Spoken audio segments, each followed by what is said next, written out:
भगवान कहे कि वरदान मांग, तो ये तो खुशी की बात है। हम लोग होते तो फटाफट मांग लेते, भगवान ऐसा कर दो वैसा कर दो। प्रहलाद जी भगवान से बोल रहे हैं, भगवान से कह रहे हैं, प्रभु कोई मुझसे गलती हो गई क्या?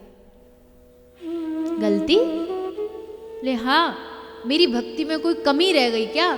कोई मुझसे भूल हो गई क्या? क्योंकि गलती हुई तभी आप ये बात कहोगे कि कुछ मांग। अरे जिसको भगवान मिल गया हो उसको फिर और मांगने की कोई चाह बची?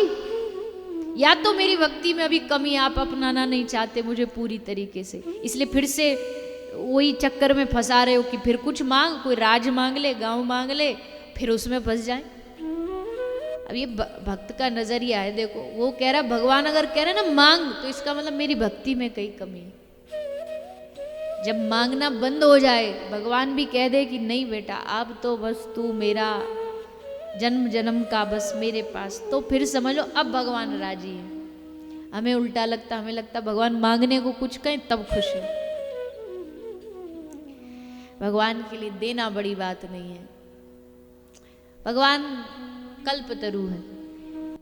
जितने इस संसार में कुछ लोग हैं जो भक्ति तो करते हैं पर भगवान से कुछ ना कुछ चाह रखते हैं, भगवान ऐसा कर दे वैसा कर दे। चलो कुछ ना से तो वो भी सही, इच्छा पूर्ति के लिए कर रहे हैं, कर तो रहे हैं, पर उस इच्छा पूर्ति की मांग रख के कोई भजन करेगा ना तो उससे इच्छा तो पूरी हो जाएगी और उससे भगवान राजी नहीं होंगे। भगवान राजी किससे होंगे?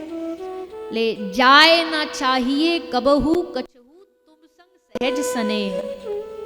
जिसको कुछ और नहीं चाहिए, बस तुम संग सहज स्नेह, आपके साथ बस स्नेह चाहिए, प्रेम चाहिए, ऐसों से भगवान राजी होते हैं। तो ये ध्यान देने वाली बात है, समझदारी वाली बात है। भगवान कभी आपको चलते फिरते मिल जाएं, कहीं घूमते फिरते भागवत जी के पंडाल के बाहर मिल जाएं कि वाह बेटा बड़ा ध्यान से कथा सुन रहा है तू, मोल क्या चाहिए? तो ये भगवान का फिसलवाने का तरीका है।